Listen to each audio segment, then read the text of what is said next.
terms of hip hop history and its unfoldment, enough respect. Hip Hop Celebration Day, Hip Hop Bronx Day, in some ways Hip Hop Birthday. Respect, Herc, Bam, Flash, Pinnacle, Trinity. Say the looking eye. Respect the Spades, Disco King Mario, and all others. Tricks Venomous, Stylordz Network, Esoteric Artists, hip hop.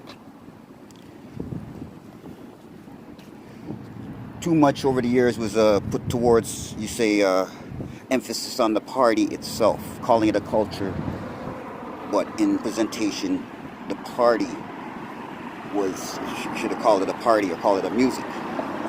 Although there's cultural aspects to it, because there's nothing significantly put towards the importance of the people actually holding the culture down. Respect to all the museum people, all the various museums, you know, they're the ones who's doing it. But ultimately, over the years, it was just emphasis on the party.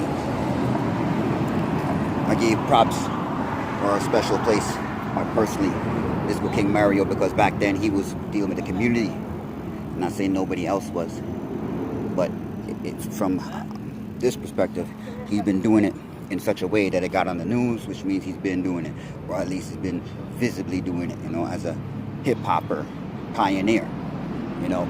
So a fifth element, it doesn't necessarily mean the DJ or the rapper or the breaker or the rap artist or who is the pillar of those things.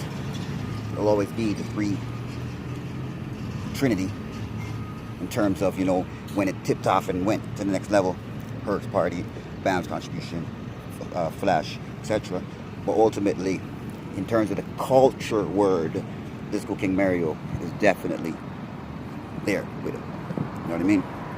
Fifth element, participants. Just pointing out. Like, you know, like Russell Simmons and those people, you know, those certain people that they weren't there. Then even those certain elements that you know, the promoting management or the team, you know, or whoever. You know what I mean? Disco King Mario, to me, in terms of the fifth element that they've been promoting for a long time, right? Representative. There's no reason why they can't just say fifth element, pillar, him right there. Nobody could deny the disco element. No one could deny the breaking element. Its contribution. Even in his own words, he said that the breaking inspired him, took the concept from the breakers and applied it. Everybody knows, nobody admits. Anyway, hip hop move forward.